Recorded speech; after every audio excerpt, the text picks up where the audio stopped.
Who would be a Wolves fan, eh? On goes Bull. People might yet win it here for Wolves. Flash in the shot. What a goal!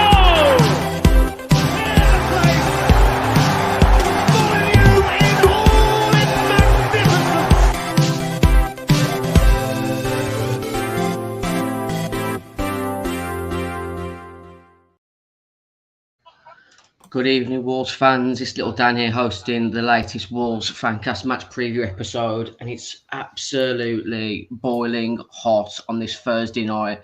I hope wherever you're joining us, you're okay, healthy, and keeping safe. Tonight, we'll be discussing game week 2 of the Premier League, touching on the latest transfer news out of Molineux, Conor Coady's exit, Gonzalo Guedes' arrival, and whatever the latest is with Morgan Gibbs-White. On tonight's episode, I've got with me Jeffo and Kim. Kim, how are you? Sound apart from being boiling hot, but yeah, all good, thank you. Ready to hit Molineux, a very hot Molineux on Saturday. So yeah, all good. All eager to get back to Molineux. How are you, Jeffo? I'm good, man. Looking forward to it. Looking forward to getting back down Molineux on Saturday. Say if it's a bit warm. No, I'm not looking forward to that bit. Yeah, it's going to be an absolute scorcher on Saturday, apparently. T-shirts and shorts weather again. Obviously, the big news coming out of Molineux this week is the exit of club captain, leader, legend Conor Coady. Joined Everton on loan for the rest of the season with an option to buy. What was your thoughts on that, Jeffo? I was saying on the preview for the last game that it's strange if he leaves, and I still think it's a little bit strange that he's gone at this point. I think a lot of the conversations that are coming out, people are trying to find conspiracies behind it, and weird. It's just like, okay, the lad wants to play football. We all knew if we went to a back four that he wasn't going to get game time, and he was going to have to fight for his place. So he's took what you might describe as an easy ride out and go to Everton on loan, which is, he's going to get some game time there. So if it's the easy road and it means that he still plays and he gets on that flight to the World Cup, then so be it. Any frustration in regards to the actual transfer scenario, that option to buy Kim? Well, yeah, because I think I actually said to my friend, if we loan Conor Coady, I am cutting up my season ticket. This was before it happened, and obviously it happened. Obviously, I have gone back on that, but I can understand the reasons as to why we've let him go, and obviously he had a desire to play football, and that's fair enough. But I would have just preferred if we'd have actually made a clean break and actually got some money back for him. Like, I'm hearing sort of there's a 5 million loan fee, but I'd like for us to just got 15, 20 million up front and being able to reinvest it in the team, because that's my worry now. I think it's fair enough that we're going to play a back four and he doesn't fit into that, but if we were to lose the next sort of few games, then would we need to go back to a back five potentially just to get some points on the board? And if that's the case, then obviously Coady's was the best person to come back into the team. So it's a difficult one. It was a bold move by Bruno. Rumours sort of coming out of the club is that Bruno set his stall out quite early into the pre-season, letting Coady know that he wasn't in his plans for the 22-23 season. I mean, I think a lot of the fan base last summer would have reasoned with Bruno if he came in and done that straight away. But after last season, the lack of goals, 38 league goals in the Premier League season is just not good enough. If you're not going to be sort of competing for the European places or in a relegation battle, the least they can do is entertain us. And I think that's the sort of instruction that Bruno's been given by the board this summer. And I do agree. I do agree with you, but I just think there's still players that we need to bring in to be able to comfortably play that formation, i.e. some central midfielders to play alongside Neves. We're talking of the area on the pitch where we haven't got like two players for each position. Like the centre back now, we've got, if we're going to play two, then we've got five. You know what I mean? In the midfield, like you say, we haven't got enough players. We've still got the same three that we went into the start of the season last with. So that's something that still needs addressing. I was sort of quick on my social media at the weekend, giving Leander Dendoncker the praise that I thought he deserved. I thought he was absolutely solid. He wasn't outstanding. He just did what he was asked to do. He got himself into some decent positions again. Obviously, wasn't clinical with his finishing, but apart from the two decent saves by Melee, I thought he was probably in the running for man of the match on Saturday against Leeds. But as good as Leander Dendoncker is, he needs to be upgraded. Obviously, Mateus Nunes keeps on being linked to Wolves. Whether that's an actual feasible transfer, we'll have to see by the end of this window. Man City and Liverpool have apparently come out in the last couple of days saying that they're not going to be sort of chasing that signing this summer. I think they're both sort of primed to tussle over Jude Bellingham next summer. So hopefully we can get Nunes, but we'll see. One of the players that has been linked away from Wolves constantly over the last few weeks is Morgan Gibbs-White. Nottingham Forest have apparently placed a bid of around £42 million for Morgan Gibbs-White, £25 million up front and £17 million in add-ons. Listening to those figures there, Jeffo, £25 million up front, is that something that would tease you into maybe offloading the Stafford-born midfielder? Yeah, I mean, I've been thinking about this all day, and I think, as I said earlier when I was talking to you about it, that 25 million, and then if we get 5 million in easy add-ons, like you say, if they stop up or he gets a certain amount of games, then I think 30 million pound, and then if we get something further down the line, is more than fair for a player who's had one good season in the Championship. I mean, you got to remember, this is a player that's still only got one Premier League goal and one Premier League assist to his name. It's a lot of money for a player to play at this level.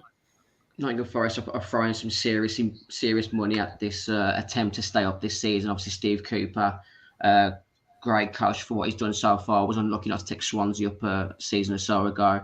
Obviously, he's got a bit of history with Morgan Gibbs-White at the England, was it under 16s, under 17s that they won the one tournament. So obviously, he's got a big appetite to get Morgan Gibbs-White there this summer. Obviously, linking him up with Jesse Lingard. On paper, it's quite an exciting prospect for Nottingham Forest fans, but they still haven't really bought anyone, in my opinion, that suggests they've got enough to stay up. What's your opinions on the move with Morgan Gibbs-White, Kim? I'm just shocked that the bids just seem to be going higher and higher. I mean, it feels like I think we probably will sell him in the end, but I just think we're holding out for as much money as they're likely to stump up, and it feels like they're probably just going to keep going higher and higher with their bidding until they get him, essentially. And now we've bought in Guedes. I just don't see why we wouldn't sell him almost, because we can almost use that money for Guedes and then obviously have some change and buy some other players. And I just don't think he's destined to do well for Wolves, Morgan Gibbs-White. I've just got this feeling that he's had some altercations with the fans a little bit, hasn't he, like over time? And I just feel like he tries so hard to impress sometimes that he just doesn't tend to do the basics very well, and he's still trying his little flicks and tricks where I don't think the fans have got much patience. Whereas if he moves to Forest, I think he knows he's going to be playing every week, if they buy him in for that much money. So yeah, I would literally drive him there tomorrow personally. Speaking of Gonzalo Guedes, we've got an absolute cracking guest with us tonight. It's Gonzalo Guedes, everyone. Only kidding. I wish we had. Obviously, we haven't got the budget for John Ruddy or Gonzalo Guedes. We've got John Paul at Wolves for sale on Facebook and Instagram. How you doing, John? Yeah, I'm good, thanks. I had a bit of a technical difficulty back then. We're all good. Glad to have you on. Just give us a brief sort of rundown of your social media channels, what you're doing on a sort of daily basis, and how you came about being a Wolves fan. So being a Wolves fan, started going to the games about 96. So just towards the end of sort of Steve Ball, Robbie Keane sort of era. Then it's been going ever since, sort of on and off, I guess. Mainly then again, the last sort of 7-8 years, I've pretty much gone home and away as much as I can. Set up the Wolves page in, I think it's about May on Facebook. So it's Wolves Buy, Sell, Swap and Show. Set up in May, and then we're about to hit 3,000 members within the last sort of 3 or 4 months, which is pretty good. And then I got my Instagram as well, Wolves for Sale. So selling shirts pretty much every day or every other day across there. And then we've got some great members on the group. We've got Eddie Honda, who's a sort of match worn specialist. on there. I'll do more replica sort of shirts.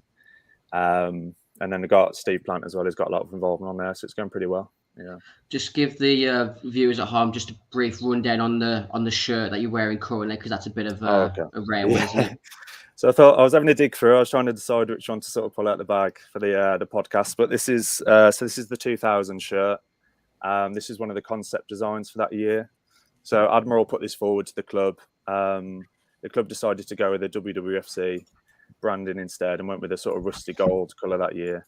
But yeah, so this is a one-off shirt. As far as I know, this is the only one that was made. I'm sure there was others, but they're sort of in the darker wardrobe somewhere, I'm sure. But yeah, I picked this up a couple of weeks ago, Steve Plant. Yeah, it's one of the more rare ones. Speaking of Wolves shirts, Wolves Fancast currently have a shirt competition on at the moment. All you have to do is obviously go onto Twitter, search Wolves Fancast, obviously at WOLVESFANCAST,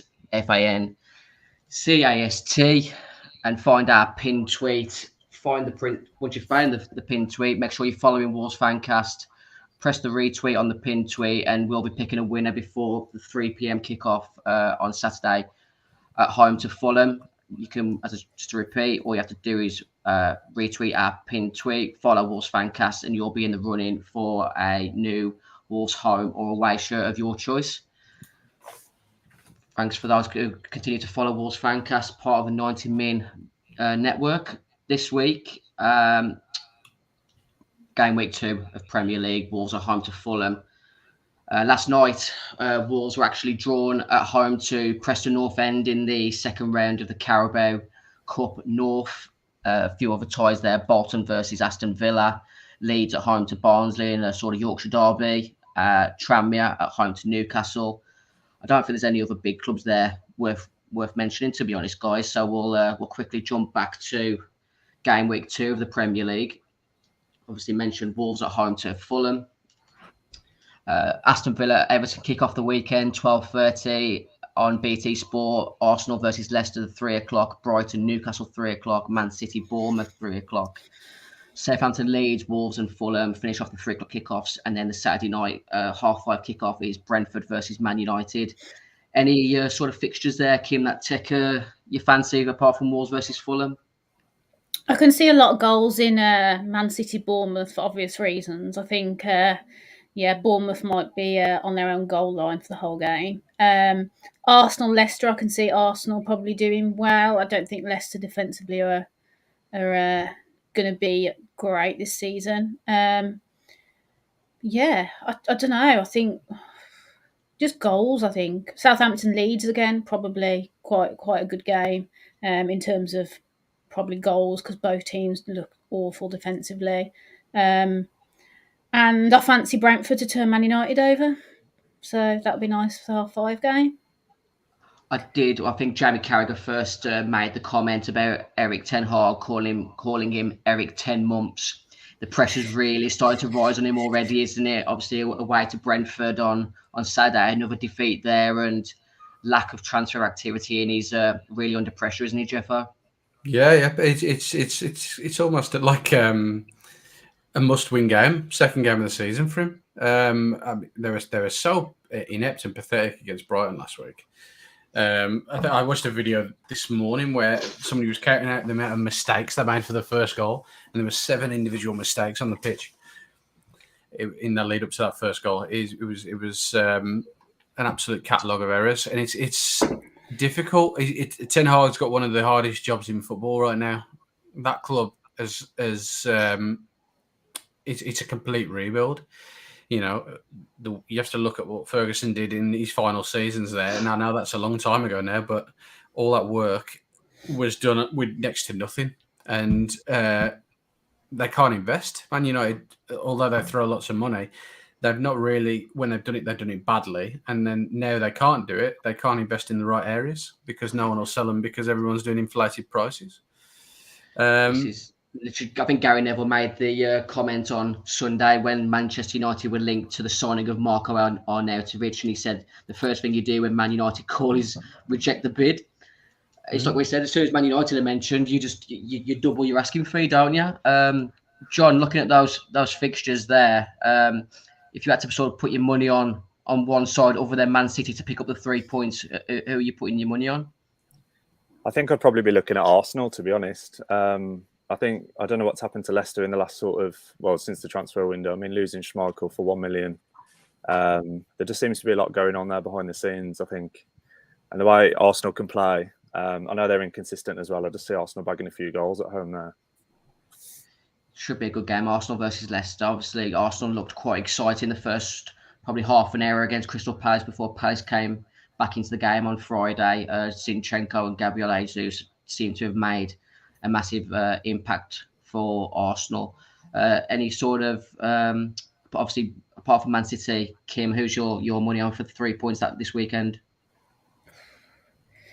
It's quite difficult, isn't it? Apart from, as you say, Man City are a home banker. Arsenal, you'd expect to win. I think all the rest seem to be quite 50-50, don't they? They are really. I think you'd probably just about back Villa to beat Everton, but again, wouldn't be surprised if we had a whole host of draws, including our game there. But yeah, I can just see like both teams are scoring a lot of the games. I can see quite close games, which can, obviously Liverpool though you'd expect to win on Monday against Palace. And just loads of goals. Chelsea Spurs, actually. I can see Tottenham beating Chelsea, actually. I think Son on the break with Kulusevski and Kane will be... I think they'll really put Chelsea to the test there. I do think sort of a 3-1 win. But yeah, be interesting. It's hard to give a prediction, isn't it? This is so early in the season. So yeah. Match of the day 2 on Sunday evening should be a great watch for the neutral, but obviously we're not neutrals on this show. Wolves versus Fulham, 3:00 on Saturday. I'm not sure how many of you actually caught much of the Fulham-Liverpool game, but from what I saw, Fulham were very unlucky not to pick up the 3 points. Did you catch it, John? Yeah, I saw a lot of the highlights. I thought they were good. Mitrovic definitely made his presence known first game of the season. Obviously, there's a lot of question marks about whether he can hack it in the Prem or not. I think starting with 2 goals, he couldn't have really done much else there. He seemed to catch Alexander-Arnold sleeping on the first one. I think possession-wise, Liverpool, as you expected, the majority of the possession, but Fulham definitely took their chances. I think it'd be a good test for us, especially starting with being new to the back four as well. I think it'd be a good test to see how we form out with that. A lot of eyes will be on João Palhinha, won't they, Saturday, Jeffo? Yeah, it'd be interesting to see him down at Molineux. I thought we might see him in a Wolves shirt this season, but it is what it is. But I thought he played really well against Liverpool. His defensive metrics during that game, it was just incredible for someone who's just come into the league. So we'll see how he gets somebody. Hopefully he plays well, but not so well that they take all the points. What was your thoughts on the Fulham-Liverpool game? Who stands out for you in that lineup, Kim? I think Pereira's probably one to watch. One for the FPL bench as well, obviously, as most of the players who are on the game have. Number 18, Andreas there for the people who aren't aware of Pereira. Yeah. So he's probably one to watch. But I think, to be honest, all their play is going to be centred around Mitrovic, isn't it? I mean, now we would have been having the conversation, can Coady handle Mitrovic previously? And now it's if the two sort of centre-backs can deal with him, and if he starts getting the better of them and, holding the play up and bringing all of his teammates into play, I think we could be in trouble. I don't think it's a foregone conclusion that we are going to win the game. And that's a bit worrying now, considering although we've got a good run of fixtures, those fixtures are quickly going. And before we know it, we'll be into a run of, I think it's Man City and Liverpool we've got. I think it's after game week 5. So we really need to pick up something at least, I think, in this game. And then I think, we've got Tottenham, haven't we? So I can't imagine we'll pick up much there. So, for me, really, you can't say it's a must-win because it's the second game of the season, but we could do with at least getting some points on the board, couldn't we? It's got an air of a must-win, hasn't it, after that defeat against Leeds, and sort of tongue-in-cheek when I was in Benidorm watching Wolves versus Besiktas, it was cheekily said that it was destined that we'd get beat by Leeds and then João Palhinha would score the winner on Saturday, because it's just the amount of effort and time that we spent trying to get João Palhinha. Obviously, there was talks about him actually viewing houses in the area and whatnot.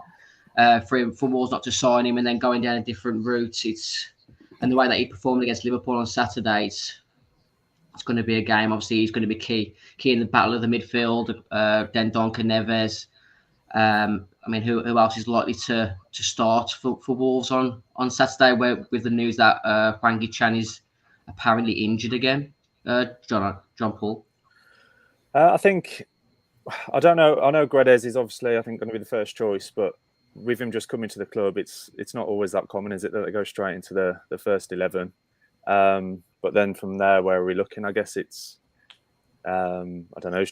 There's talk that Traore is going to be fit. So do you look at Traore? I'm not sure. Do you look at Ronan and then put Neto up front, maybe? We feel that threadbare at the moment. It's quite difficult to see what the lineup's going to be, really, if Wang's out. Do you throw Guedes in from the start, Kim? I think you have to, don't you? Because we haven't got much other choice. I literally cannot stand it when we play Pedence up top, because he's literally, obviously, smaller than me. So it's kind of pointless to play someone that small up top.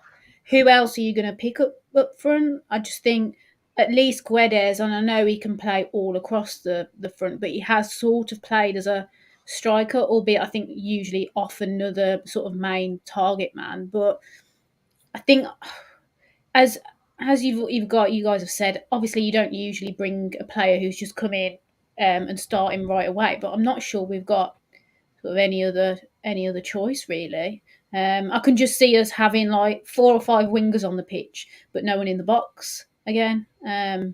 So the quicker that Raul's back, the better. And I presume he might be back in the next couple of weeks. But we need him back ASAP, really. Yeah, we need that focal point. I felt Fulham really marshalled Liverpool's front three quite well until Darwin came on in the second half. I think having that focal point for Liverpool really pressed Fulham back in that second half, and they had quite a few chances. Jordan Henderson hit the bar. I think Liverpool would have been very fortunate to steal the 3 points, but that's the sort of quality that they had. Obviously, we're missing Jimenez, but for me, I think you've just got to throw Guedes in from the start, see how much minutes you can get from him from the off. Hopefully, he can get a good error in him. Hopefully, just get off to a good start, get a goal in his debut, and hopefully the adrenaline takes him to 90 if he's required. I think having Adama back in the squad's a huge boost. I'm not sure where we are as a club in regards to selling him at the moment, what his agent's got in the pipeline for him, but how much of a boost is it for you, Jeff, having him back? Yeah, I mean, he offers something different. He's the sort of player that we probably would need in the game like this. Just if he's coming off the bench, if we can get an hour out of Guedes, and then the last 30 minutes you just bring Adama on. It's the sort of player, as it seems obvious to say, but he's the sort of player who'll do something different, and he create chances and create havoc for the Fulham defence. So it's good to have him back in all reality. But yeah, I think Guedes has got to. I'm with you. I think if he starts, he gets 60 minutes. That's really good. I think we've got to build him from there from the start, because we are, as you say, struggling for forwards. Kim mentioned Fantasy Premier League a few moments ago, saying Andreas Pereira's a must-have. Gonzalo Guedes was actually announced as a £6 million midfielder on the Fantasy Premier League app yesterday. Kim, I'll have to begrudgingly admit, he's currently leading the Fancast private league. The actual general public Fancast league is currently being won by Rich Bradley with his team name, Robin Koch, on 96 points. Does Guedes at 6 million as a midfielder tickle your fancy, Kim? Not as of yet. Just because you know the rules, you don't bring in a player that hasn't played in the league before, apart from Haaland. So I think Neto and Pedence at 5.5 for Wolves, if you wanted a Wolves player, is probably more attractive. There's obviously Martinelli around that price as well. So for me, I'd just wait and see. It's a bit too expensive for me. I think it should have been 5.5. Ed Marshall in the comments. Typical Luke. His name is pending moderation. Ed, for your own sort of peace of mind, Luke's team name, which has been rejected by the Fantasy Premier League, is Covidal19, which the world's just gone mad, hasn't it? For a team like that, what is it? What's his Arturo Vidal, isn't it? The midfielder. He's called his team name Covidal19, and the Fantasy Premier League have rejected his team nomination. Who would take offence to that? I genuinely don't know in today's world now who would take offence. Maybe they've just targeted words like COVID and stuff as team names to reject. Leander Dendoncker on the Wolves website this week, they had a bit of an article talking about the performance against Leeds, and one of his main comments in the article was, "We've just got to score." Is there anything more? Is there any more truth to that? I mean, what more does the guy need to say? I mean, he missed 2 good chances on Saturday. I genuinely think they were decent saves by Meslier. But what was your performance? Thoughts on the performance, John, against Leeds? Because me personally, I thought we were quite nice on the eye during the majority of the game, but just lacking that critical edge in the final third. Yeah, I agree. To be honest, I think we had. Coming out the back of last season, I mean, I think the sky was the limit, really, in terms of attacking play. We seem to link up pretty well. When you play people like Neto and Podence, you're always going to get a bit of trickery. Neto's sort of turn on the edge of the box was unbelievable against the 2 players. But I think Dendoncker's just sort of echoing the frustration that everyone at Wolves has got at the moment, isn't it? It's just goals is exactly what we need. And then going into game week 2 without an actual striker is going to be another big test for the players, really. It's going to show a lot of pressure on them. But on the whole, I think there's a lot of positives to come from it. We had more shots off target, more shots on target, more possession, more passes. And they're all things that we were lacking at times last season. So, again, to do that against Leeds away, first game of the season, is definitely a positive thing to look at. Obviously, it was your first away day of the season, came on Saturday to Leeds, just taking away the sort of blurry-eyed from the little amount of alcohol that you drank. Was there any negatives that you took away from the performance? I just think it was the goals, wasn't it? The sloppiness of the goals. I feel like they could have been prevented. I felt like Son, I don't know, he hasn't played much of pre-season. He seemed a little bit sort of out of the game and should have obviously saved the one when the goal went right under him. I just worry that we're going to a back 4 and you obviously think, oh, great, we're going to score more goals. However, I'm still not convinced that we've got a team full of players who will score a lot of goals, if that makes sense. Maybe Guedes is maybe able to add to the tally, and if Raul comes back in and gives starts to look a little bit more like himself, then maybe. But I just worry at the moment. I think we need more of a central midfielder who can sort of pop up with goals, because right now, as we know, Matilio, Neves and Dendoncker, between them, we're lucky if they score 5 between them in a season. So yeah, I'm a little bit apprehensive, and I'll just be glad when we get some points on the board, personally. We need a regen Colin Cameron. I don't know what Wolves recruitment team are doing at the moment, but that's what we need, a proper midfielder who can do it all.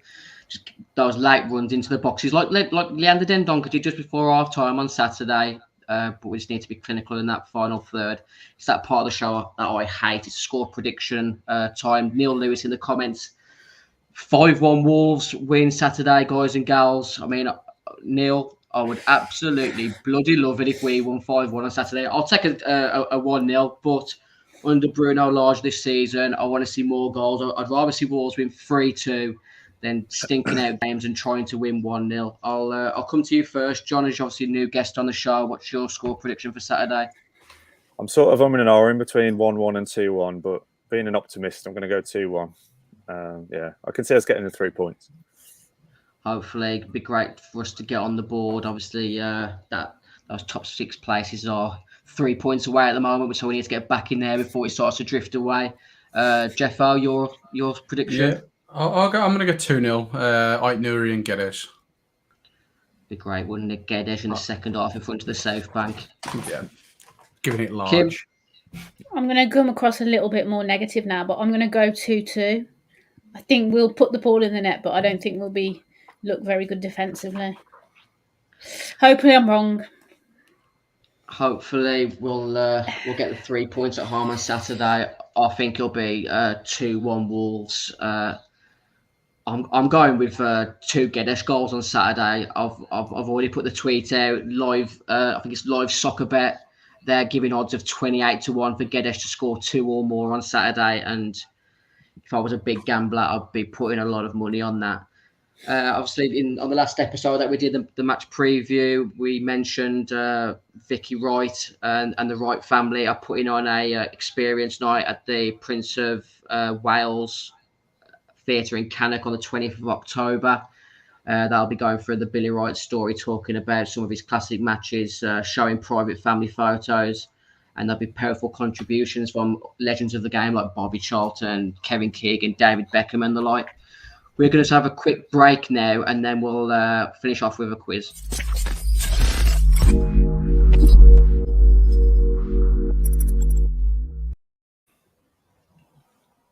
As always, the Fancast quiz round is sponsored by our great friends Pixel Yeti Media. I actually got quite stumped by Eddie's quiz last week. I'm not sure if many of you saw it. He put on a cracking kick quiz. So this week I thought I'd become the Quizmaster General again. So we've got quite a few questions. I'm going to put this first one out, which is Conor Coady scored his first goal for Wolves against Crawley Town. So I'm going to go round the table. You have to name a player in the Wolves starting lineup that night. So it was the EFL Cup, Wolves 2, Crawley 1, and Conor Coady scored the winner. So you've got to cast your mind back, roughly. I think it was maybe 2015, 2016. I want you to name the players in the starting lineup that night, and I'm going to come to you first, Jeffo. I hate you, Dan. Jesus.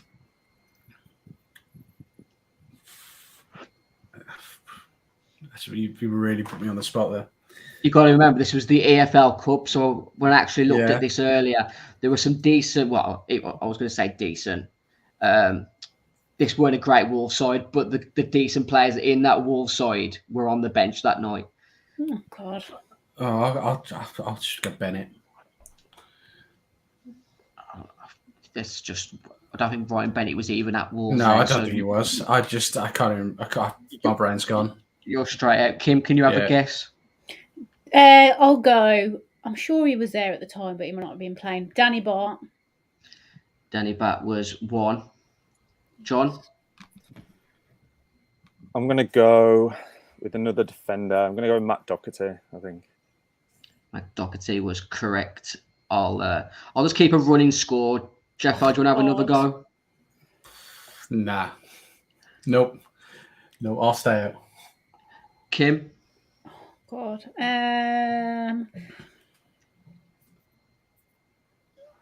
Joe Mason. Joe Mason scored our first that night. Ooh. John? Going to go, he might not have been playing with it being a cup game. I'm going to go with Ikeme. Ikeme was on the bench that night, I believe. I'm going to call it quits there. Kim's won this round. She gets the 1 point. Guys, I'm just going to pull up the actual team that night once my StreamYard kicks back into gear. There was some quite well-known names that you missed out. Obviously, Conor Coady started at right back. Andy Lonergan started in goal that night. Back four of Coady, Bart, Courtney House, Matt Doherty. In midfield, João Teixeira, Jack Price, Lee Evans, Jed Wallace, Joe Mason. And up front that night was James Henry. I mean, just that's a wild team, ain't it? Because that's only like, maybe 6-7 years ago. We've come a long way, haven't we, Jeffo? That is, looking at that is shocking how far we've come, actually. I mean, the only player I think I'd want to see still playing for Wolves is Jack Price there. What about Matt Doherty? Come on. No, I don't. No, I'm not his biggest fan. I'm really not. But yeah, I can understand you saying that. Any names stand out for you there, John? Well, looking back, it's crazy, isn't it, compared to the team we have now? Obviously, big Courtney House at the back. Yeah. Well, I don't think I would have got Lonergan in goal, to be honest. That would have been a tough one. Where does sort of Andy Lonergan rank for you in Wolves' worst goalkeepers, John? Well, considering I didn't even remember him playing, I would say pretty low, to be honest. It's going to be near the bottom. We've had some great keepers over the years. He's up there. I mean, he made some right howlers when he was playing for us. But I think there's a couple of others that probably come to mind that probably say are ahead of him. So probably third or fourth worst. I'm going to come to each of you with a quick question. If you add the amount of goals that Conor Coady has scored for Wolves in the Premier League, plus the amount of goal line clearances he's made for Wolves in the Premier League, what does that total? I'll come to you first, Kim. I'll go 8. John? I'm going to go just lower. I'm going to go 7. Jeffo? I'm going to go quite a bit higher. I'm going to go 15. The winner of that round by the total of being 1 closer is Jeffo. Oh. The correct answer was 12. 5 league goals, 7 goal line clearances by Conor Coady. The last few questions is a fastest answer first, and there's 3 pictures. So it's basically, there's a bit of a graphic glitch, and as soon as the player's revealed, it's whoever gets the answer right. So don't be afraid to shout out. The first one is coming up now. Keon. I think I heard Kim first there. Any sort of debate that it might have been you there, Jeffo? Nah, Kim caught that. She was ahead. Kim had the lowest out of the 3 of you there. I was going to say I'm never good at quizzes, so I don't know what's going on today. Rampage into the lead here. Second picture is coming up now. Oh. That looks like Stephen Hunt without a beard. That does. No, I need to show that again. No points for anyone there. I'm going to show the picture again as soon as I say the name, because he's missing his beard. He's Jack Price. Oh, no way. Yeah. Oh, my God. Oh, balls. Jack Price. The Salop Perlo. And then the last one, and this is my favourite one of this week's quiz round. The picture's coming up now. Who is Dennis Irwin? Dennis Irwin. I'm just going to give it Jeffo there, John, because it doesn't really matter because Kim's absolutely rampaged to the win this week. Guys, thanks to all those that have tuned in tonight. Obviously, we'll be back on Sunday with hopefully a podcast review of Wolves' win over Fulham. Thanks again for tuning in. Wolves Fancast on social media, Facebook, Twitter, Instagram, at Wolves for Sale, John Paul on Instagram. You'll find him on Facebook as well. As I said, Wolves Fancast, part of the 90 Min Network. Make sure you drop a like and subscribe. To end the show this week, we're promoting local Bilston band Smoking Eskimo with their latest single, English Meadow. Take care.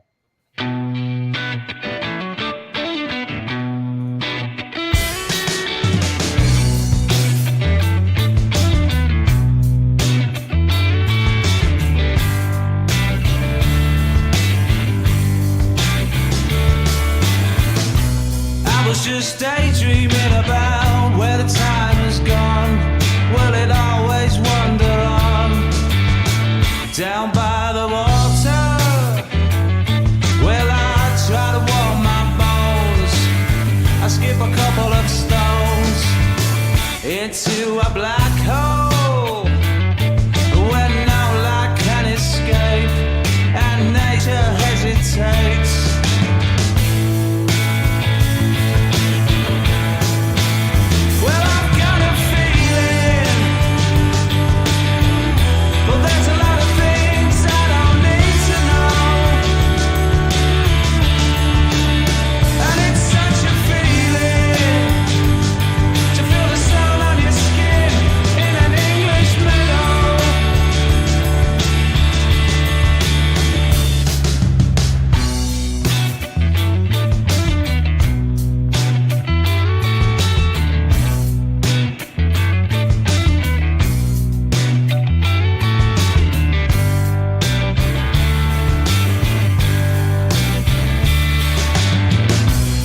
love it when the seasons change and the nights just linger on. We drink a cup for the ones who've gone, and under the moon